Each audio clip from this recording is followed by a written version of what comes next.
You score the entire menu for one dish that looks and sounds somewhat vegan, at least something that you can eat and that you think should be vegan and should be plant-based.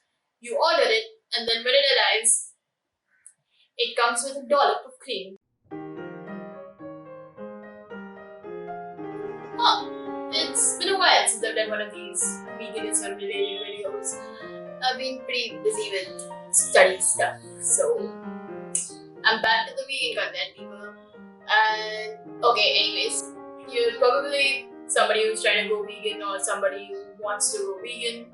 You're probably in India, and even if you're not in India, then these tips, random stuff will probably still apply or will probably still be helpful. So yeah, let's just get into it. Tip number 1: find your reason. Find what motivates you to go vegan and why you went vegan in the first place, or why you're aiming to go vegan.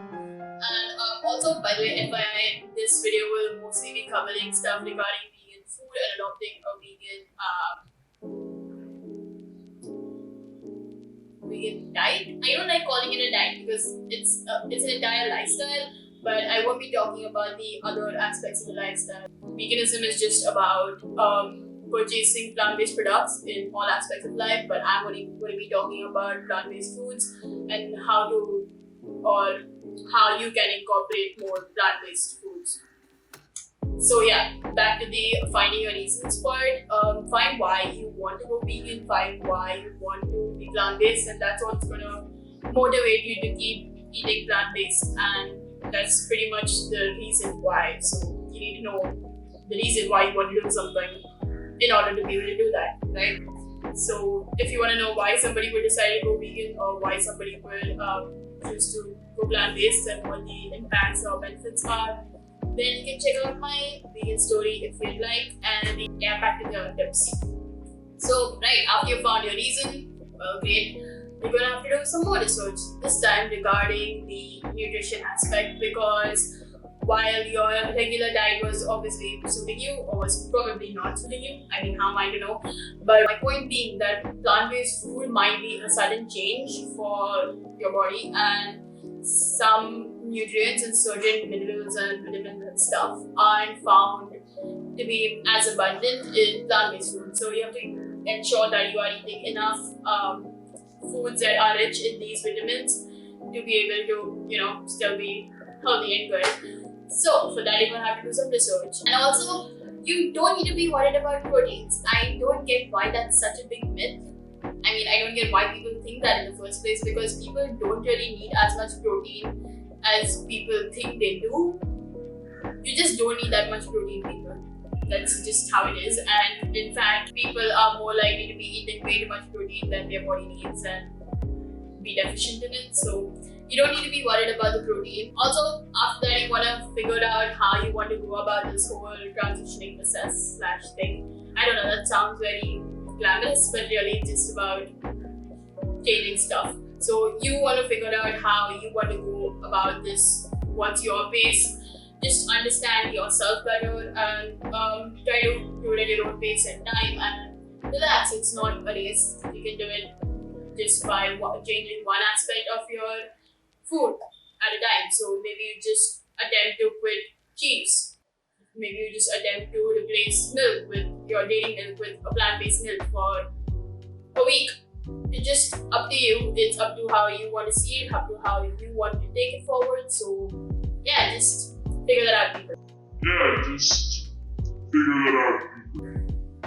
And number 4, I believe, is it 4 yet? It's probably 4. Don't skip out all the things that you love, and don't skip out all the foods that you love. Just find plant-based alternatives for it, and that's not as hard as you think it might be. Basically, just use Google. Just type whatever you like and type the word vegan next to it, and you'll likely come up with a recipe or with an alternative or with some other substitute. And I will again be talking about this later a bit more in my in the video that I plan to do after this, not this, the second part that I plan to do for this video, because I realized this video would become far too long for that. But in the next video I'm going to be chatting about a bunch of other stuff. So, back to this video. Why do I keep getting so distracted? What was I talking about again? Right, substitute stuff, figure out stuff. And a lot of stuff is actually accidentally vegan, so you might want to check the label when you go to the grocery store and stuff. All that stuff. And then after that, after you've found out all this fancy dancy stuff, it doesn't have to be so complex. It's just so simple. It's so simple to go vegan, and most basic food is vegan inherently. I mean, rice is vegan, dal is vegan, sabzi is vegan. That's what I eat most of the time. If you've seen my what I eat videos, then you know. So yeah, that's just how basic Indian food is and how basic vegan food can be. So you don't need to eat all this fancy dancy stuff. I don't know what's up with me using the word fancy dancy randomly today, but it sounds great, I guess. I don't know. Then, okay. Imagine, picture this. You've scored the entire menu at a random restaurant anywhere in India or anywhere really, but specifically in India because, anyways, you've scored the entire menu for one dish that looks and sounds somewhat vegan, at least something that you can eat and that you think should be vegan and should be plant-based. You order it, and then when it arrives, it comes with a dollop of cream. Because of course, that's what we do in this country. So yeah, you really need to be careful when you're ordering stuff at a restaurant and be very specific. Like very, very, very specific about what you don't want in your food. Just be specific that you don't want milk, you don't want dairy, you don't want curd, you don't want, just list down all the basic Indian products, Indian dairy products, so then you should be good. And that brings us to the next part. Also be clear and specific about it with your family members and tell them that you are vegan or you are plant-based and tell them what you eat or do not eat, because you don't want that situation to come up where somebody is offering you a very nice box of mithais that they handmade, but you don't want to eat it because you feel that it's not ethical to or whatever. It's just a very awkward situation, and yeah, you don't want that to happen. So just be specific about it. And obviously, if you're going to be talking to your family members about it, they're going to have questions which you can't avoid. So don't try to avoid them. Just tell them that it's your personal belief that by avoiding certain animal products or by eating more plant-based, you are helping the environment or helping animals, or just your personal belief that you shouldn't take stuff away from animals, or whatever your reasons are. Just try to explain them in the most basic possible manner. Don't, and I repeat, don't try to convince your family members or friends or people to go vegan with you, because they will see you and they will understand that you don't need to keep bombarding them with facts and stats. Trust me, I've been there, and my parents got super annoyed with it, but I'm still super lucky that they allowed me to do this. And well, actually, they kind of eat more vegan and more plant-based too now, so I'm pretty surprised about that, and honestly, it's a miracle. But again, don't expect miracles to happen all the time. They don't always, but my point being that don't get too political, don't get too activisty with your parents or with your family members. Just tell them what it is and try to be as vegan as possible.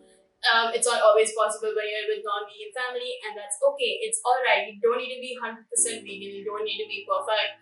It's just about these small changes, these little changes that are helping stuff. They're seriously helping the planet and seriously helping some animal out there. So, small changes. Just maybe not having milk in your tea for a day, just not having that scoop of dahi.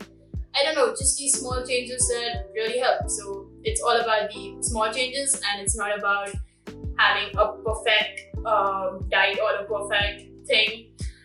Nobody's judging you, nobody's comparing you to something else, so it's okay. You can still call yourself vegan if you still have the ideals, and if you still want to eat more plant-based and be more plant-based. It doesn't have to be perfect. So yeah, that's all I had to say for today. And hello, hopefully be making a second part to this. I know that this was very, very vague and not, it was very basic, but that's kind of what I wanted it to be. I didn't want to go far too much in length because I filmed this once before and let's just say the length was kind of scary. So yeah, that's why I wanted to be super basic the second time, and I will be making a second part to this where we discuss all that jazz. So yeah, there's some really exciting study related content coming your way too. And yeah, that's all I had to say. And thanks for being here. Thanks for watching. And stay curious. Stay hopeful. Don't chide yourself for being imperfect. Everybody's imperfect. And whatever. Just do your thing. Okay. Bye. See you next time.